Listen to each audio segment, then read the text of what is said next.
Hoje a gente tá num tema, uma série de mensagens que chama Enraizados. Inclusive, cara, se você tem Bíblia, já abre aí em 1 Coríntios. Eu vou ser bem direto e pontual, porque é um texto muito profundo. 1 Coríntios capítulo 2, versículo 1. Nós vamos conversar hoje, como série de mensagens, se chama Enraizados. Mas o tema dessa noite vai ser espiritualidade rasa. Nós vamos falar sobre isso. O que é ter uma espiritualidade rasa? O que de fato é ser cheio de Deus, por exemplo? No texto, nós vamos perceber, inclusive, o que Paulo nos ensina acerca desse tema. Sabe o que é interessante? É que, de alguma forma, nesses nossos dias, muitas vezes a gente pode tentar achar que alguém profundo espiritualmente é alguém que vai sentir arrepio. Meu irmão, hoje tá frio, hoje a gente vai sentir arrepio de vários momentos. Mas necessariamente não significa que essa pessoa que sentiu arrepio no culto é a pessoa que está espiritualmente madura. Não. Nós vamos entender nesse texto que, ok, Deus ele toca nas emoções, é claro que ele toca, mas Deus também toca na nossa razão. Deus também toca no nosso intelecto. E muitas das vezes ele começa tocando aqui e depois o nosso íntimo, ele vai gerar sim sentimentos, porque o nosso Deus é um Deus perfeito. Ele toca em todas as áreas da nossa vida. Portanto, hoje esse tema talvez vai desconstruir a ideia de espiritualidade para você. E com isso eu espero que o Espírito Santo construa a verdadeira ideia do que é ser espiritual. Porque de fato nós vimos muita gente que espiritualmente podem até falar em línguas, mas são mau caráter. Nós vemos muita gente que até frequenta o culto, vem na igreja, mas não transmitem em sua vida o que chamamos de cristianismo. Espiritualidade profunda não é dada em checklist. A espiritualidade verdadeira transforma a vida das pessoas, transforma o caráter das pessoas. Portanto, esse texto vai falar acerca disso, e eu queria pedir para você acompanhar comigo 1 Coríntios capítulo 2, versículo 1. Nesse texto, nós vamos perceber que a profundidade espiritual, ela se inicia na cruz, em Jesus. A espiritualidade, ela se inicia numa pessoa que se chama Jesus.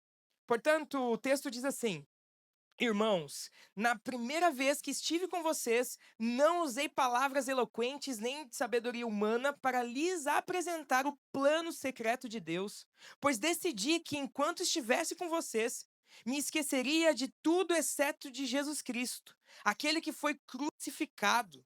Fui até vocês em fraqueza, atemorizado e trêmulo. Minha mensagem e minha pregação foram muito simples. Em vez de usar argumentos persuasivos e astutos, me firmei no poder do Espírito. Agi desse modo para que vocês não se apoiassem em sabedoria humana, mas no poder de Deus. Vamos orar, gente? Baixa a cabeça aí, feche seus olhos. Senhor Jesus, nós queremos ser instruídos pela tua palavra. Portanto, aquete a nossa alma, Jesus. Espírito Santo, o Senhor tem liberdade nesse ambiente. Que essa palavra, essa noite, possa tocar o mais íntimo do nosso ser. Espírito Santo, que nessa noite sejamos curados, transformados. Que essa noite, ó Pai, pela brisa que há na tua presença, haja novamente uma chama ardente no nosso coração, uma paixão por um relacionamento contigo, que nós venhamos ter a verdadeira profundidade espiritual. Que nós venhamos focar naquele que importa, Jesus, a saber, o Senhor. Portanto, que a partir desse momento, todo tipo de conhecimento mundano, instruções, caiam por terra. Que haja a iluminação, a revelação que há na tua palavra. E nós entregamos, ó Pai, tudo que temos para honra e para glória do teu nome. Amém. O texto no versículo 2 ressalta: Pois decidi que, enquanto estivesse com vocês, me esqueceria de tudo, exceto de Jesus Cristo, aquele que foi crucificado. Vocês, creio eu, que em grande maioria conhecem a história de Paulo. Paulo foi alguém muito, muito influente. Depois de convertido, foi um líder que é motivador para nós. Nós olhamos a história da vida dele e nós nos inspiramos. Mas, obviamente, mesmo Paulo sendo alguém conhecedor da lei, alguém muito bem instruído, ele era alguém que chegou até essa igreja e entendeu que não existe nada humano mais poderoso, não existe nada humano que nós temos que possa ser mais poderoso do que a palavra de Deus, do que o próprio Cristo sendo pregado. E isso é muito interessante porque, para entendermos a profundidade da espiritualidade, nós precisamos entender onde que surge esse poder, essa profundidade. Jesus é aquele que morreu e ressuscitou e que te chamou para ser discípulo dele. Jesus é aquele que, enquanto você estava vivendo de maneira desobediente, ele foi até seu encontro. Jesus é aquele que, por mais sendo ele perfeito e nós pecadores imperfeitos, ele decidiu esvaziar-se de si mesmo e ir ao nosso encontro. O poder da salvação e da transformação é encontrado no nome de Jesus. Demônios saem quando o nome de Jesus é professado. Pessoas são curadas quando há poder no nome de Jesus através da oração.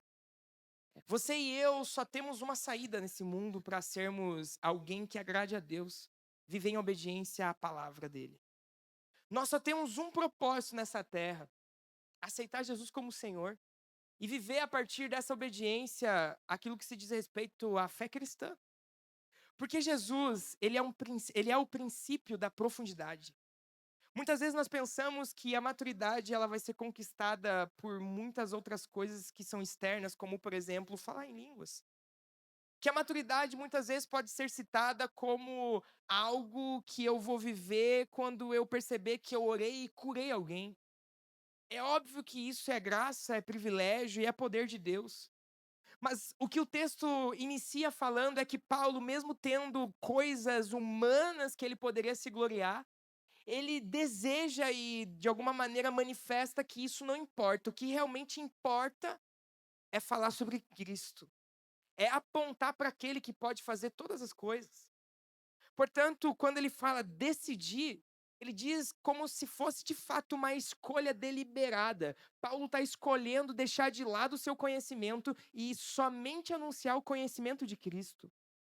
E muitas vezes eu e você, como cristãos, nós muitas vezes nos apegamos à espiritualidade verdadeira, achando que é um local, é um ambiente, é uma forma que nos faz ser cristãos de verdade, que há poder somente em tal local, que somente em conferências o poder de Deus é manifesto. E a palavra de Deus deixa claro que não é nesses locais.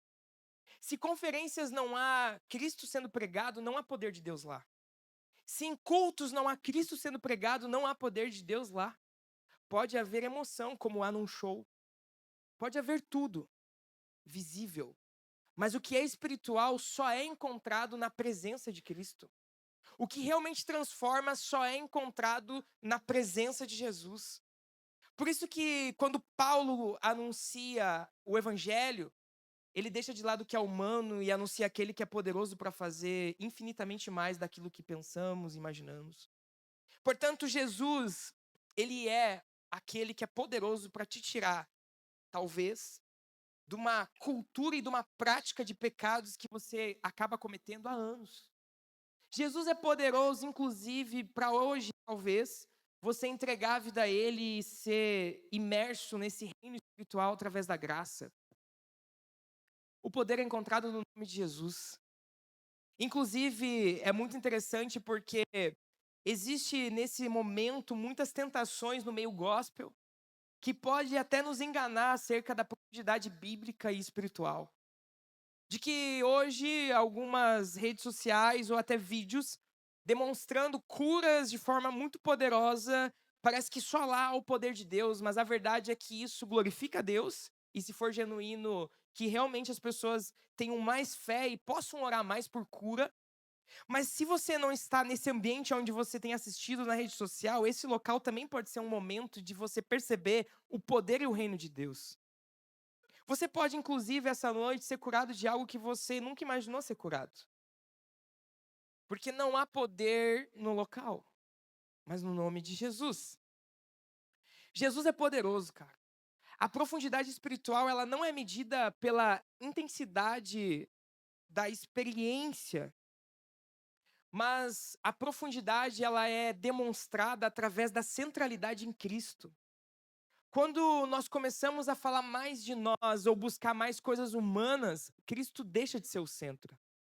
Quando nós começamos a olhar para a vida devocional e tentamos buscar em Deus uma única saída e esquecemos que esse Deus ele é poderoso e tem todas as outras respostas, nós limitamos Jesus e Deus. Muitas vezes, cara, a gente está afundado em problemas e pecados e tentamos achar em Deus a saída para um pecado. Mas quando nós tiramos esse foco de tentar achar em Deus a saída para esse pecado e olhamos para o benefício, o privilégio que é estar na presença de Deus por conta da presença de Deus, todas as outras coisas são acrescentadas. A cura, a sabedoria, a transformação.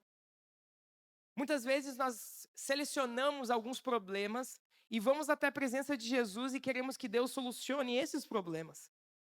Mas você sabia que quando nós focamos na presença de Deus, única e exclusivamente, as outras coisas que você nem imagina começam a ser transformadas na sua vida? Quando você foca na leitura da Bíblia, na oração, de maneira disciplinada, entendendo que você é filho de Deus, essa palavra que você tem lido, ela vai começando a transformar dentro de você coisas que você nem imaginava. Porque a palavra de Deus mesmo diz que a Bíblia, enfim, a palavra de Deus é uma espada de dois gumes. Ela penetra no mais íntimo do nosso ser, dividindo corpo, alma e espírito. É a única palavra que vai te transformar. Quando temos a centralidade em Cristo, nós começamos a ter profundidade espiritual.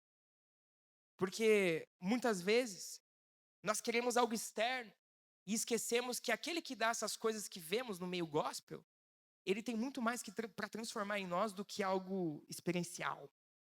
E aí vem uma pergunta para você até repetir.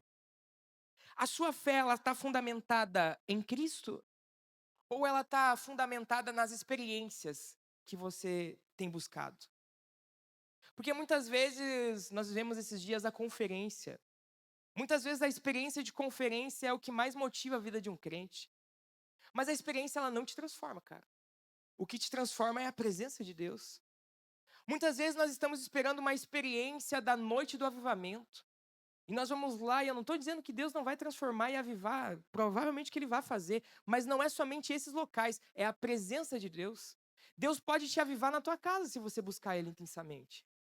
Deus pode te avivar num devocional que você está lendo, Ele pode curar você através da oração e da leitura da Bíblia lá no teu quarto. Porque tudo que é manifesto de forma tão clara e externa no ambiente grande, vamos dizer assim, onde a igreja se reúne, ela vem de Cristo, ela não vem do ambiente. Jesus, ele tem poder para fazer coisas que a gente nem consegue mensurar. E eu queria te encorajar, antes de ler outros versículos, a voltar ou talvez corrigir a sua vida com Deus. Jesus é a fonte de toda a sabedoria. Jesus é a fonte da cura, cara. Jesus é a fonte de tudo que você precisa. Não espere eventos para ver um mover de Deus mais espiritual. Quer algo espiritual? Bíblia, leitura da Bíblia e oração. Isso é espiritual. Jesus, ele é a fonte de tudo. A profundidade espiritual vem, inclusive, a gente falou sobre a palavra de Deus e a centralidade em Cristo. Mas essa revelação que é dada pelo Espírito Santo, é essa revelação que vai trazer para você o que você precisa, a força que você precisa para permanecer fiel. Quer ver? O texto continua falando lá no versículo 6, se você puder acompanhar. A Bíblia diz assim: no entanto, quando estamos entre pessoas maduras, falamos com palavras de sabedoria, mas não com o tipo de sabedoria desta era, ou de seus governantes que logo caem no esquecimento. Pelo contrário, a sabedoria a que nos referimos é o mistério de Deus. Seu plano antes secreto e oculto, embora ele o tenha elaborado para a nossa glória antes do começo do mundo, os governantes dessa era, por sua vez, não a entenderam. Pois se houvessem entendido, não teriam crucificado o Senhor da glória. É a isso que as Escrituras se referem quando dizem: olho nenhum viu, ouvido nenhum ouviu, e mente nenhuma imaginou o que Deus preparou para aqueles que o amam. Mas foi a nós que Deus revelou estas coisas por seu Espírito.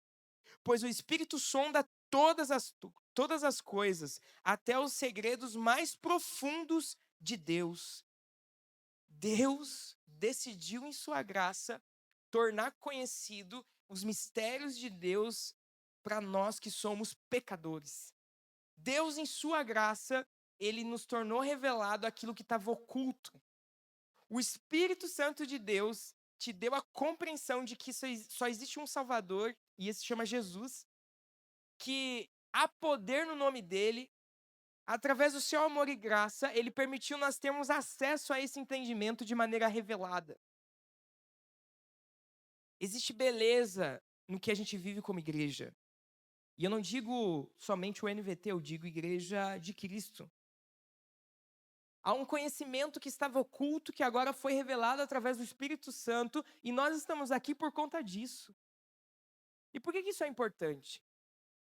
Esse Cristo que é poderoso, que a gente falou no começo, que o texto inclusive trouxe, ele nos deu o seu Espírito para revelar o conhecimento que as pessoas não tinham antes desse Espírito vir. Portanto, se Deus desejou trazer à tona aquilo que estava oculto, é porque existe algo muito poderoso quando nós buscamos a Ele através da oração. Porque esse Espírito que habita em nós, aqueles que entregaram as suas vidas a Jesus, ele é um Espírito que te revela informações que pessoas que não têm o Espírito Santo não têm acesso. Muita gente conhece da Bíblia. Sabia que demônios conhecem da Bíblia também? Eles têm informações acerca dos versículos que nós estamos lendo. Mas eles não têm a revelação porque não há o Espírito Santo sobre eles. Informação não transforma ninguém. A informação bíblica, a história de Davi, a história de Samuel, como uma informação, ela é apenas uma história. Mas informação pode até mudar o que você e as pessoas sabem. Só existe uma coisa que transforma a vida de uma pessoa. É através dessa palavra, o Espírito Santo de Deus revelando o mistério que essa palavra tem. Portanto, quando você entrega a vida a Jesus, aceita Ele como Senhor e Salvador, o Espírito Santo começa a habitar em você. A tua leitura da Bíblia não vai ser mais um livro ser lido, vai ser algo sendo revelado. Porque esse Espírito que é santo vai trazer à tona tudo aquilo que estava oculto antes na tua mente. Eu creio que muitas vezes nós até entendemos isso por já sermos cristãos há algum tempo, talvez.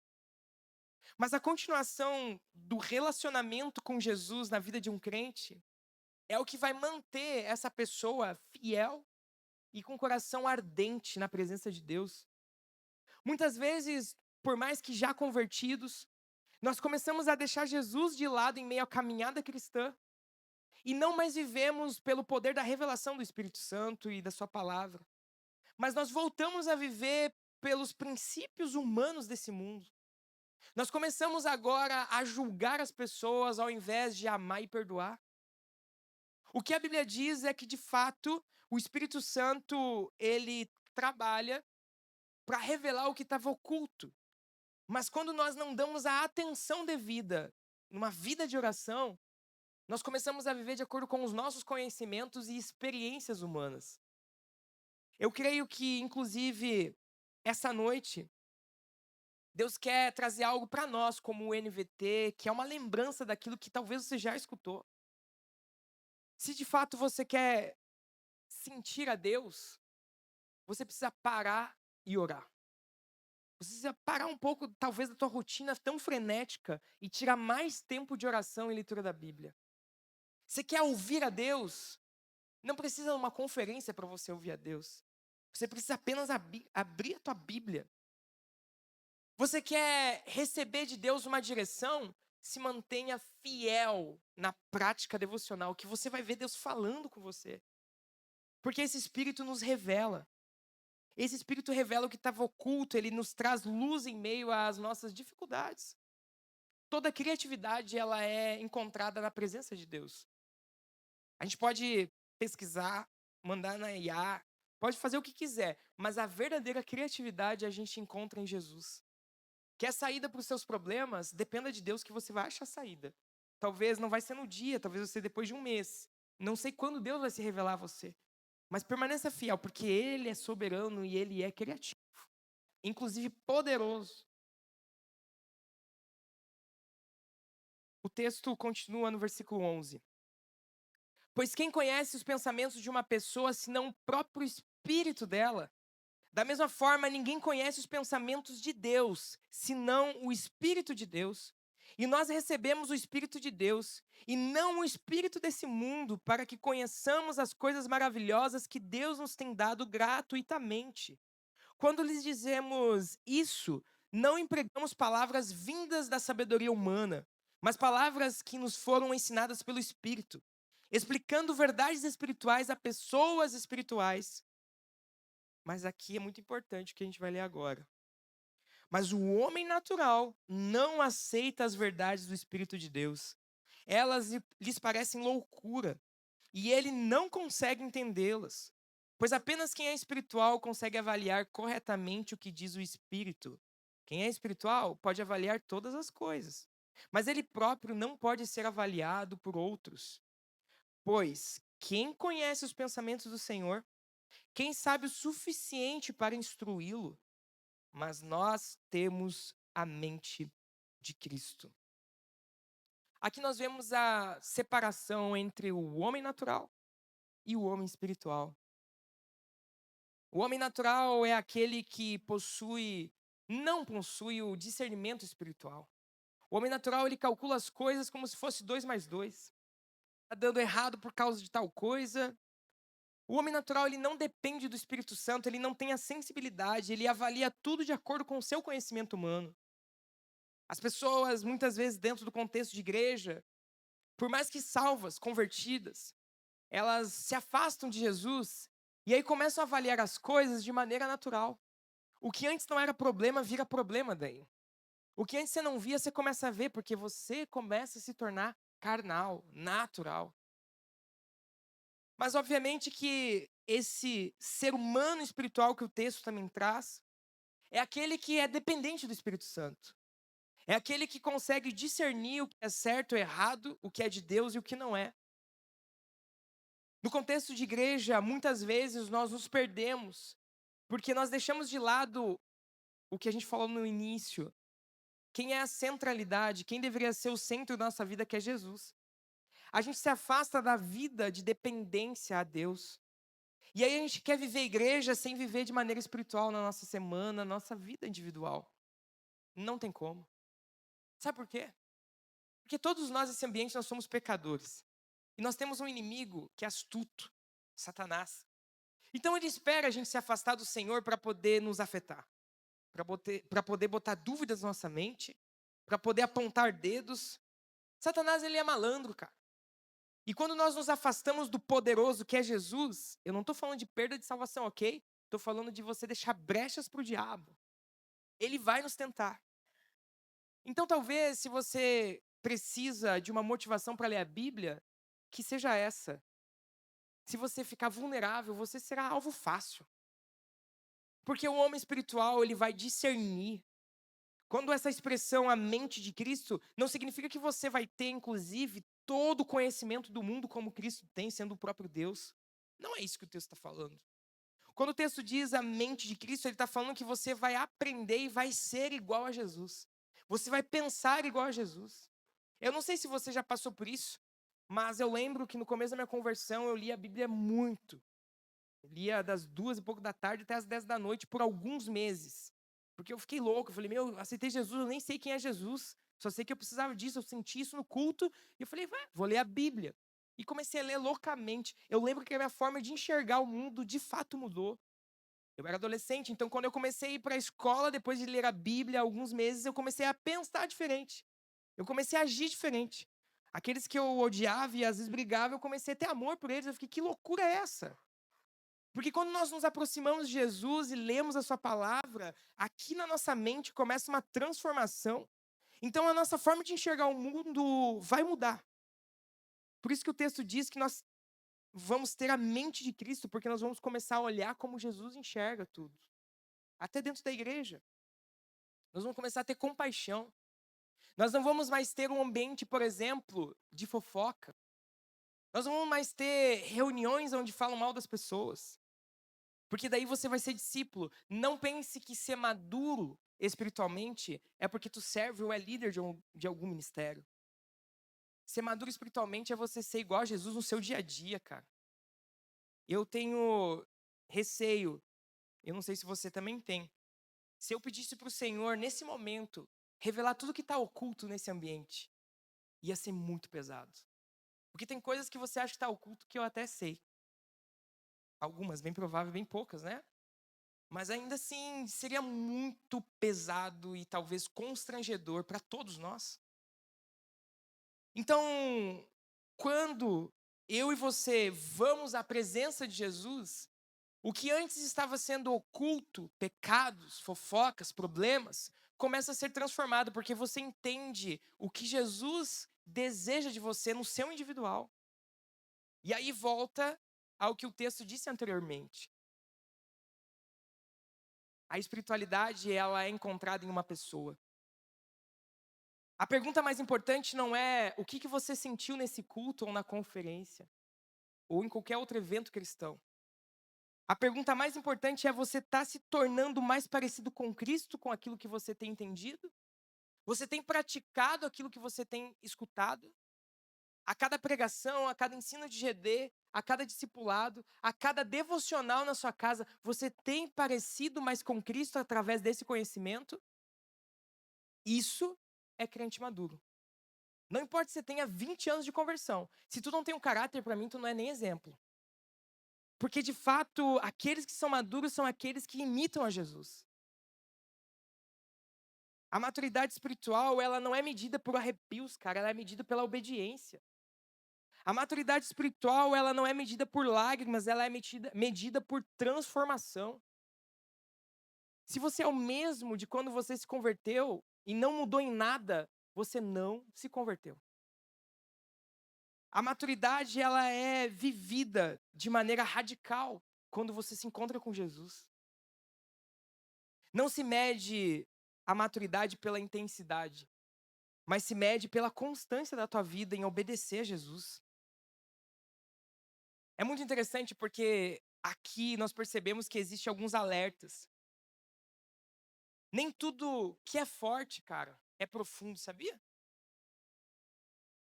Talvez você olhe um louvor cantando alto. Talvez você olhe as pessoas cantando alto. Talvez você olhe. Mas nem tudo isso quer dizer que é profundo. Nem tudo que é emoção significa maturidade, sabia? Tu pode deitar aqui na vigília. Pode chorar, a gente vê uma poça d'água. Mas se não há transformação na tua vida, não vale de nada. Nem toda experiência que você tem é crescimento. Eu já vi pessoas na história da igreja que eu, enfim, congrego, que é na Onda, de que, meu, na época eram referência, hoje estão vivendo o mundo afora. Porque externamente até parecia ser algo mais poderoso e profundo, mas era só externo. Era um sepulcro caiado. O que Jesus espera de nós é a profundidade, é a transformação que surge em um relacionamento com Deus. Isso de fato é espiritualidade. Portanto, a profundidade no cristianismo, ela não é o que você sente. A profundidade no cristianismo é o que te transforma. Se o teu relacionamento com Jesus, se os cultos que você tem frequentado, se o que você aprende no GD não tem te transformado, você tá com problema. Porque Deus não tem problema. Ele é perfeito. Ah, é Deus que não quer fazer. Será? Será que é tu que não quer renunciar? Porque a gente bota a culpa em Deus. Ah, Deus não quer me curar. A gente até bota nome de pecado como é minha personalidade. Cara, às vezes não é tua personalidade. Às vezes é falta de domínio próprio. Tu é fofoqueiro, velho. Esse é o nome do teu pecado, fofoca. Tu entende? A gente tenta mascarar as coisas. Mas essa noite, Jesus ele tem nos chamado para uma profundidade genuína e verdadeira.